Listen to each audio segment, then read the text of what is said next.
क्या हुआ? नंबर कम आया? पास नहीं हो पाए?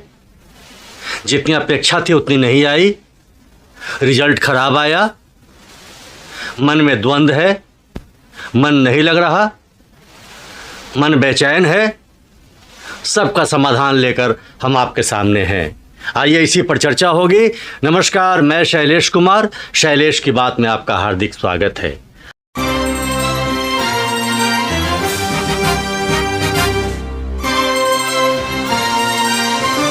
अभी सीबीएसई 10th और 12th का रिजल्ट आया है। इसके पहले भी कुछ रिजल्ट आए हैं और इसके बाद भी कुछ रिजल्ट आएंगे तथा अन्य रिजल्ट भी आते रहते हैं।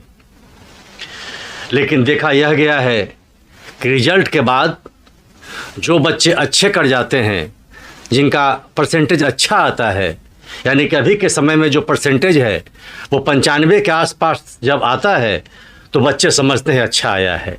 कुछ लोग तो 99% और 100% तक का अनुमान लगाते हैं कि इतना मुझे आना चाहिए या मुझे टॉप होना चाहिए।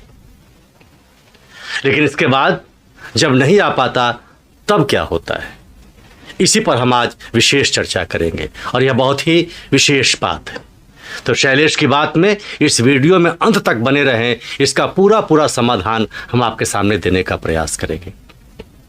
ये भी खबर आ रही है कि कुछ लोगों ने आत्महत्या की है। आपकी अपेक्षा थी 95% की, आ गया 85%। आपकी अपेक्षा थी 85%, आ गया 75%। और आपकी अपेक्षा थी 75%, आ गया 65%। और कुछ बच्चे उत्तीर्ण भी नहीं हो पाए। पर क्या करें, जो बच्चे नहीं पढ़ते हैं उन्हें स्वतः संतोष करना चाहिए कि हमने पूरे साल में पढ़ा नहीं था। हाँ, तकलीफ उन बच्चों को होती है जो बच्चे बहुत मेहनत से पढ़ते हैं और तब अंक कम आते हैं। वो बच्चे क्या करें? वो बच्चे निराशा की ओर चले जाते हैं। क्यों जाते हैं? क्या कारण है? मैं उन बच्चों को संबोधित कर रहा हूं, उन गार्जियंस को कह रहा हूं और उन कोचिंग संस्थान को कह रहा हूं। बहुत ही महत्वपूर्ण विषय है। और एक बात और, अभी तक शैलेश की बात को लाइक नहीं किया है तो एक बार लाइक भी जरूर कर देंगे। मैं बच्चों से पूछ रहा हूं, क्या 10th और 12th का एग्जामिनेशन आपके जीवन का अंतिम एग्जामिनेशन था? क्या अंतिम परीक्षा थी? सबसे पहले तो बेसिक समझ लें, जीवन में जो आपके मार्कशीट होते हैं वो मार्कशीट एक बढ़ने का माध्यम है, न कि पूरा जीवन है। ये तो प्रारंभ है, यहां से आपकी शुरुआत हुई है। आपने इसे अंतिम परीक्षा क्यों मान लिया? क्या इस परीक्षा में अगर आपको 95% और 99% नंबर आ जाते तो पूरा आसमान आपके हाथों में आ जाता, पूरी मुट्ठी में आ जाता? क्या पूरे जीवन में आप इसी अंक के सहारे जी लेते? बिल्कुल नहीं। आप जो पढ़ते हैं, आप जो अंक लाते हैं, वह अपने जीवन को सार्थक बनाने के लिए लाते हैं। तो सबसे पहले ये समझ लें कि आप जो पढ़ रहे हैं वो अपने जीवन को सार्थक बनाने के लिए पढ़ रहे हैं। उसमें अंक थोड़े कम आ गए, कोई बात नहीं, अगली बार परीक्षा होगी और परीक्षाओं से डर जाएंगे, परीक्षाओं से हतोत्साहित हो जाएंगे कि थोड़ा हमें अंक कम नंबर आया, हम फेल कर गए। नहीं, कतई नहीं। तो सबसे पहले निराशा से निकले। और मैं तो मंच का उद्घोषक हूं, एक शिक्षाविद भी हूं, एक मोटिवेटर भी हूं। तो आपके लिए कुछ चंद पंक्तियां समर्पित कर दे रहा हूं कि जो डूबा है वो बहुत दूर निकलेगा, जो डूबा है वो बहुत दूर निकलेगा, स्याह के समंदर से नूर निकलेगा। हो सकता है आज तुम्हारा दिन न हो, कल तुम्हारा सूरज जरूर निकलेगा। इसलिए उस सूरज का इंतजार करें। रात के बाद सवेरा और सूर्य अवश्य निकलेगा। सिर्फ थोड़ा और मेहनत करने की आवश्यकता है और अपने मन को शांत चित्त करने की आवश्यकता है। जो बीत गई सो बात गई। अब आपके हाथ में सिर्फ और सिर्फ इतना है कि आगे हम और कैसे अच्छा कर सकते हैं, इसकी जद्दोजहद करनी है। पीछे की सारी बातों को भूल जाना है। एक शख्स जो 22 साल की उम्र में हायर सेकेंडरी का एग्जामिनेशन फेल करता है, 26 वर्ष की उम्र में उसके पत्नी की मृत्यु हो जाती है, 28वें वर्ष में वह विक्षिप्त सा हो जाता है, 32 वर्ष की उम्र में वह सीनेटर का चुनाव हारता है, 42 वर्ष की उम्र में वह उपराष्ट्रपति का चुनाव हारता है और 48 वर्ष की उम्र में वह अमेरिका का राष्ट्रपति हो जाता है। उस शख्सियत का नाम है अब्राहम लिंकन। कितने बार फेल होने के बाद, कितने बार पराजित होने के बाद अंत में व्यक्ति वह जीत ही जाता है। और आज हम अब्राहम लिंकन को इसलिए जानते हैं कि वह अमेरिका के राष्ट्रपति हुए। कितनी बार फेल किए इसकी गिनती हम सब नहीं करते। तो जीवन में बहुत सारे, प्रत्येक लोग फेल होते हैं, तो फेल होने से डरने की आवश्यकता नहीं है। और एक बात और मैं अभिभावक से भी कहना चाहता हूँ, अभिभावक अपने बच्चों पर उस तरह से प्रेशर न दें। आपके हाथ में सिर्फ उनका सहयोग करना, उनका मार्गदर्शन करना है, उनको सपोर्ट करना है, चाहे आर्थिक हो चाहे मानसिक हो। हर बच्चे की कैपेसिटी अलग अलग होती है। एक ही क्लास में 60 बच्चे होते हैं, 70 बच्चे होते हैं। कोई कम अंक लाता है, कोई ज़्यादा अंक लाता है। इसका मतलब क्या है? शिक्षक ने सबको पढ़ाया होगा, लेकिन किसी किसी बच्चे ने ज़्यादा ग्रहण किया और किसी बच्चे ने कम ग्रहण किया। ये उसके दैविक कृपा है। वो दैविक मानसिक रूप से इस तरह से आया है। उसकी बनावट, उसकी संरचना इस तरह से है। हर बच्चे का अलग अलग रुझान भी होता है। उससे ज़बरदस्ती कभी ना करें। जो उसका रुझान है उसी में जाने दें। आप सिर्फ एक चीज़ का ध्यान रखें, उसमें संस्कार भरने का ध्यान रखें। उसको मोटिवेट करें कि ये सही रास्ता है, ये गलत रास्ता है। सही रास्ता चुनने को जब बाध्य कर देंगे, जब वो सही ट्रैक पर होगा, जितनी उसकी कैपेसिटी होगी वह बढ़ ही जाएगा। कैरेक्टर देंगे तो करियर निश्चित बनेगा।